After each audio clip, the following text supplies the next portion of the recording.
Hello guys, देखिए भी हम अपनी सेपरेशन टेक्निक्स के साथ डील कर रहे थे।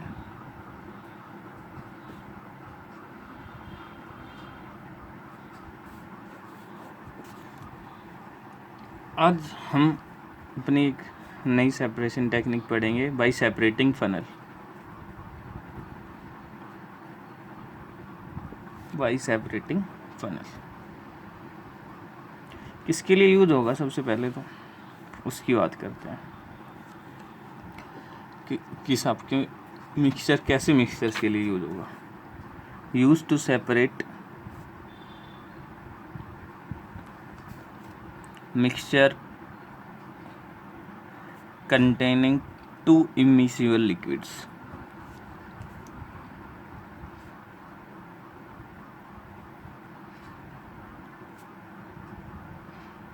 उसके लिए क्या यूज करेंगे हम, सेपरेटिंग फनल। क्या करते हैं सेपरेटिंग फनल में, बेसिकली एक अपने पास फनल होती है जिसको हम सेपरेटिंग फनल बोलते हैं।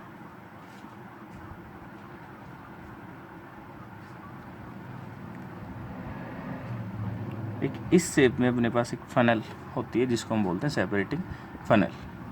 इसके अंदर क्या किया जाता है, दो आपके मिक्सचर्स, आपका मिक्सचर जो है दो इमिसिबल लिक्विड्स का, वो फिल किया जाता है। अब वो इमिसिबल हैं तो क्या करेंगे भाई, इस फनल के अंदर फिल करेंगे और कुछ टाइम के लिए इनको छोड़ दिया जाएगा, लीव अनडिस्टर्ब, विदाउट डिस्टरबेंस के इसको रख दिया जाएगा। अब आपका लिक्विड इमिसिबल है तो क्या होगा, यहाँ पे डेंसिटी रोल अपना प्ले करेगी। जिस लिक्विड की डेंसिटी आपकी हाई होगी, जिस लिक्विड की डेंसिटी क्या रहेगी, हाई रहेगी, वो आपका नीचे एक लेयर बनाएगा, और जिसकी डेंसिटी लो रहेगी वो आपकी एक लेयर बनाएगा। बेसिकली आपको टू फेज आपको मिलेंगे। वन फेज जो आपका लोअर आपकी लेयर बनेगी वो उस लिक्विड की बनेगी जिसकी डेंसिटी हाई रहेगी। किस लिक्विड की रहेगी, liquid having high density.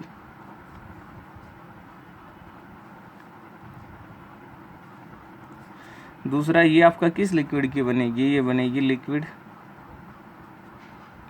Having low density.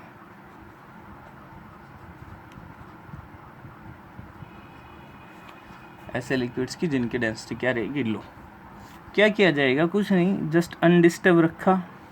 नीचे आप एक बीकर रखेंगे, कंटेनर, जिसमें आपको लिक्विड को स्टोर करना है। जैसे ही आप इसको, आपके ये जो आपका स्टॉप कॉक, जैसे इसको ओपन करोगे, इधर से आपका लिक्विड फॉल करेगा और इधर आपका लिक्विड स्टोर होना स्टार्ट करेगा। धीरे धीरे क्या होगा, आपकी एक, जैसे ही आपका ये लिक्विड यहाँ जाएगा, लेवल आपका डिक्रीज होता जाएगा।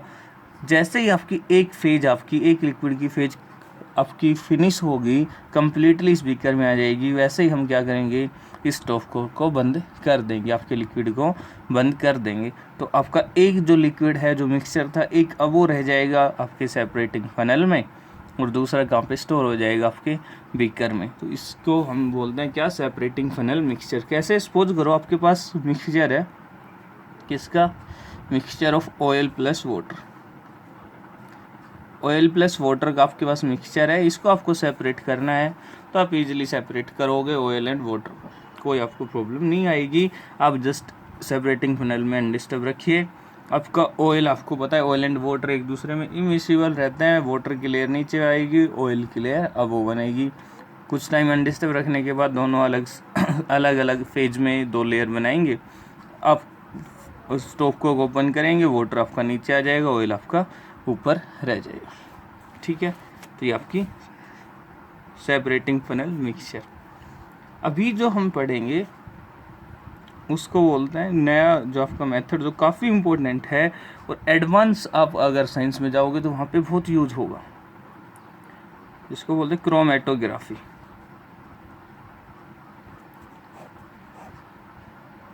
क्रोमेटोग्राफी क्या होता है, इसके को आपको समझना है।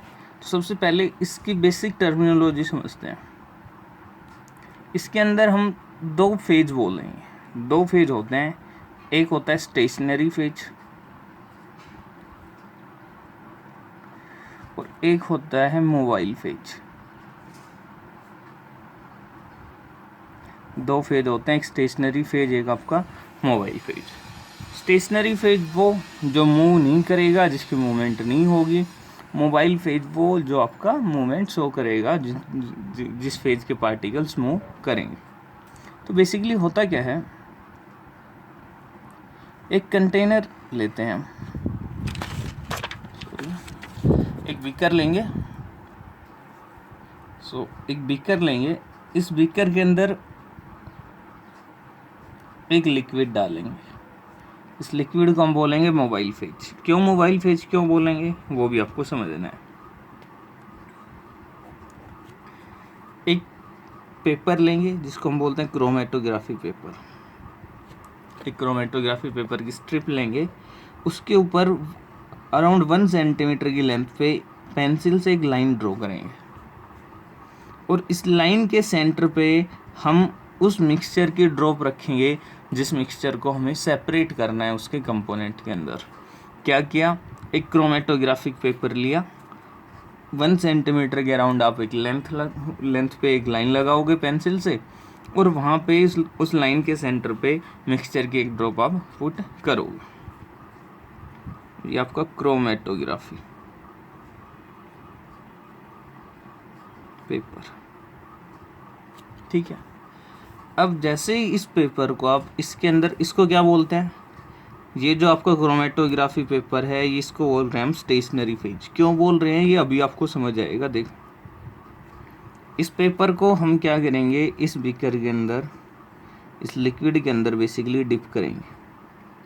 बट एक चीज़ आपके माइंड में ज़रूर होनी चाहिए, ये जो लिक्विड का लेवल है, ये इस लाइन जो आपने लाइन लगाई थी जहाँ पे मिक्सचर की ड्रॉप रखी है, इससे बिलो होना चाहिए। तो सपोज करो आपकी लाइन यहाँ पे है और आपका ड्रॉप यहाँ पे। अभी देखिए, एक आपने नाम सुना होगा कैपिलरी एक्शन। फिजिक्स में आपने जनरली पढ़ा होगा, नॉर्मल आपने देखा होगा, कोई भी आपका नॉर्मल पेपर है, जब आप पानी में कंप्लीटली डिप नहीं कर रहे, आपने क्या किया, वाटर है एक बीकर के अंदर, आपने उसके अंदर एक पेपर डिप किया, जस्ट एक कॉर्नर, तो आपका वाटर लेवल क्या करता है, अपने आप उस पेपर को वेट करता जाता है। जो वाटर है वो अपने आप क्या करता है, पेपर के अलोंग राइज कर जाता है। क्या करता है, पेपर के अलोंग राइज कर जाता है। इसी को हम बोलते हैं क्या, capillary action, rising of a liquid through due to surface tension. Due to surface tension, ये सारी चीज़ें आपकी फिजिक्स में पढ़ोगे आप। सरफेस टेंशन क्या होती है, बेसिकली एक नेट डाउनवर्ड पुल लगता है लिक्विड के सरफेस पे, क्या होती है वो सब फिजिक्स में डिटेल में पढ़ोगे। बट आपको जस्ट जनरल फिनोमिना है, ये चीज़ आपने देखा होगा। आप नॉर्मल पेपर अगर डिप करोगे वाटर के अंदर, तो क्या होता है, आपका वाटर लेवल राइज करता है। उस एक्शन को, जब वाटर लेवल राइज करता है, उसको बोलते हैं क्या, कैपिलरी एक्शन। अभी देखिए, अब आपको पता है वाटर लेवल क्या करेगा, राइज करेगा, ठीक है। तो ये जो लिक्विड है ये क्या कर रहा है, राइज कर रहा है अलोंग दी स्टेशनरी फेज। आपका क्रोमेटोग्राफी पेपर मूव नहीं कर रहा है, वो एज इट इज आपने डाला, एज इट इज रखा है, तो मूव नहीं कर रहा, इसलिए उसको बोल रहे हैं स्टेशनरी फेज। वो स्टेशनरी है, वो कोई मोशन आपका शो नहीं कर रहा, इसलिए उसको क्या बोला जा रहा है, स्टेशनरी फेज। आपका लिक्विड है, आपका वाटर है, वो क्या कर रहा है, राइज कर रहा है along the stationary phase, movement show कर रहा है, इसलिए उसको क्या बोला जा रहा है, मोबाइल फेज। किस वजह से राइज कर रहा है, due to because of capillary action. और कैपिलरी एक्शन का रीजन क्या होता है, surface tension of liquid. Surface tension की वजह से आपका लिक्विड राइज करता है। बहुत सारे फैक्टर को, AC wide, AC lower meniscus, upper meniscus, वो हम डिटेल में बात डिस्कस करेंगे, और फिजिक्स में आप और बेटर इसके साथ डील करेंगे, और डिटेल में आप डील करेंगे।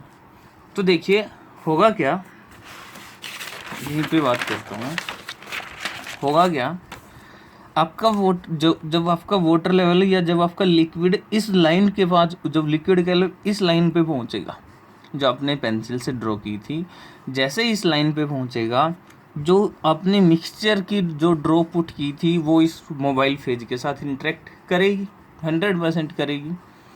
अब इस मिक्सचर के अंदर कोई भी आपने मान लिया 3 कंपोनेंट है, आपके मिक्सचर के अंदर कितने कंपोनेंट हैं, 3 कंपोनेंट्स हैं, ए, बी एंड सी।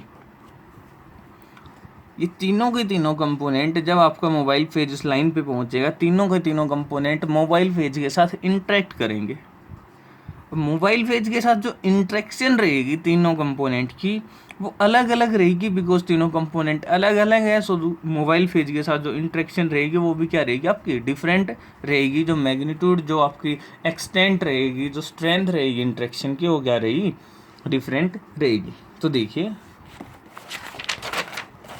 होगा क्या, मैं जस्ट क्रोमेटोग्राफी पेपर शो कर रहा हूँ ताकि आप इजीली समझ पाओ। ये आपकी ड्रॉप, जैसे ही मोबाइल फेज इस पॉइंट से अबो राइज करेगा, जैसे ही आपका मोबाइल फेज इस पॉइंट से, इस लाइन से अबो लाई करेगा, इसके A B C mobile phase के साथ इंटरेक्ट करेंगे with different extent, with different strength.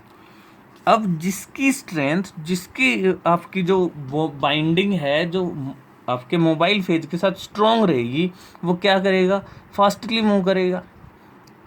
देखिए तीन कंपोनेंट थे, ए बी एंड सी। मैं बोल रहा हूँ ए जो है वो स्ट्रोंगली इंटरेक्ट करता है किसके साथ, मोबाइल फेज के साथ। सी जो है वो आपका वेरी वीकली इंटरेक्ट करता है मोबाइल के साथ।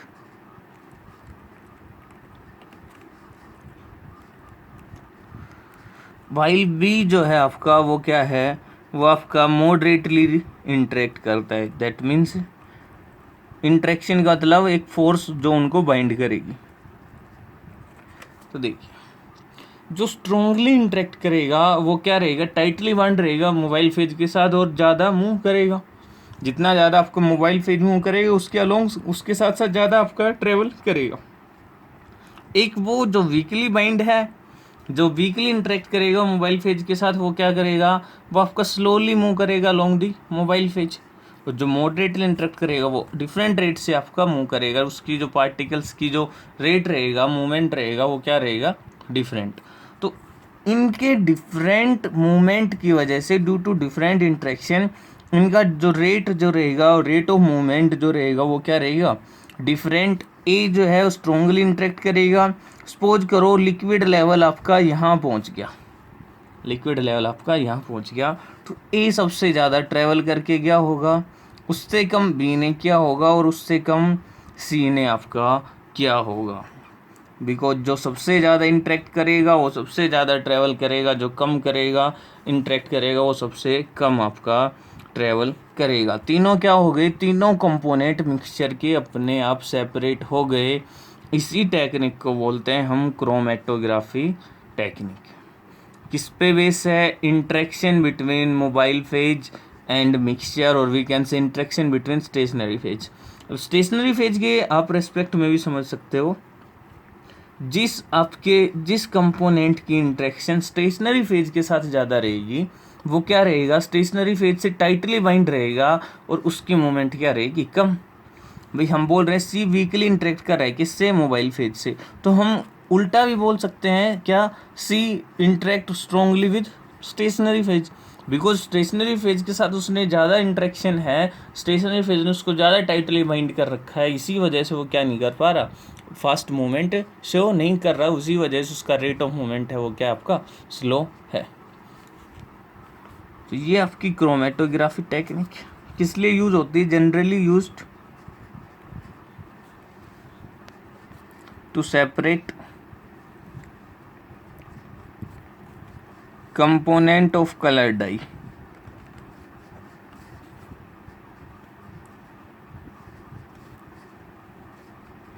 किसके लिए यूज होगा, to separate component of colour dye. किस पे बेस्ड है,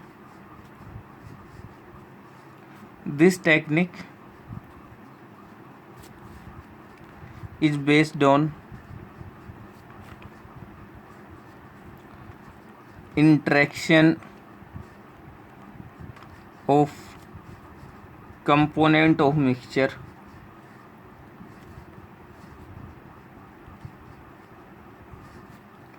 with mobile phase and stationary phase, with mobile phase and stationary phase. ठीक है भाई, कैपिलरी एक्शन की वजह से लिक्विड राइज करेगा और आपके इंट्रैक्शन पे डिपेंड करेगा। मोबाइल फेज क्या हो गया यहाँ पे, अगर कोई पूछे mobile phase, the phase whose molecules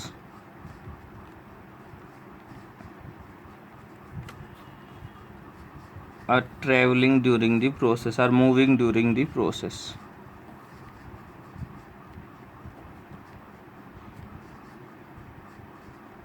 stationary phase कौन सी होगी आपकी,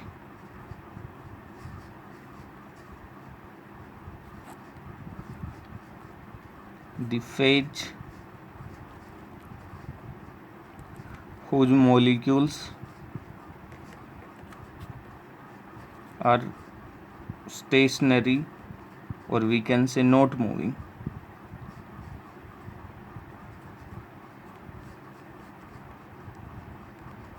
during the process।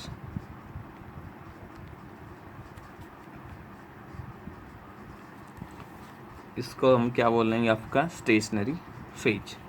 क्या प्रोसीजर क्या किया जाएगा, ए paper is taken and a line is drawn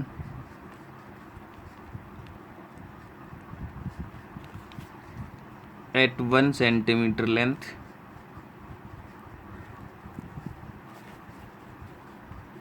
Now this paper, now so put a drop of mixture on the center of line।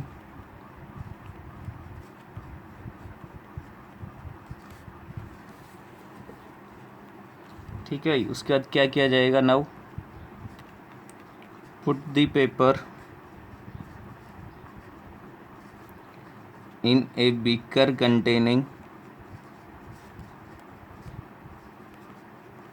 mobile phage whose level is less than the length, sorry length नहीं, height of line drawn। Now due to capillary action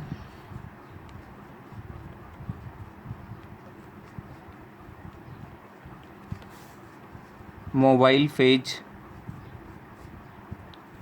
rises along the stationary phage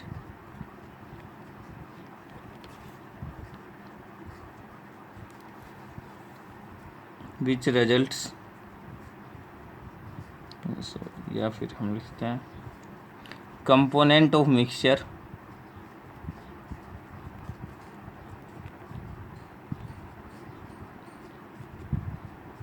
have different interaction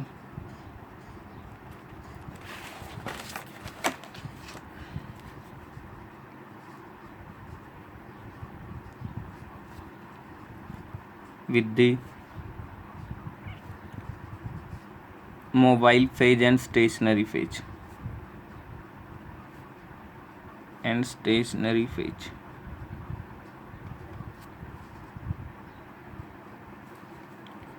the component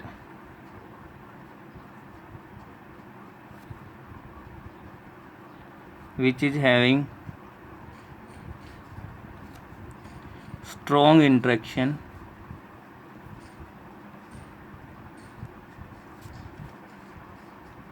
with the mobile phage moves faster than the component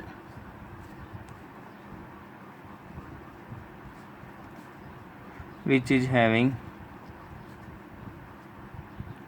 weak interaction।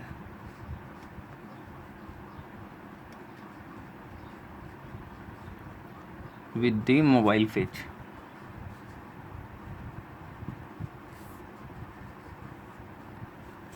This result separation of mixture takes place.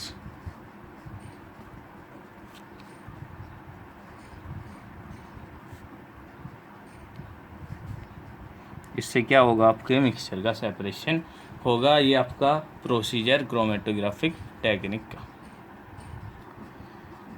देखिए अभी यहाँ पे एक term और आती है जिसको हम बोलते हैं आरएफ वैल्यू। आरएफ वैल्यू क्या रहेगी आपकी? आरएफ वैल्यू रहेगी डिस्टेंस ट्रेवल बाय ए कंपोनेंट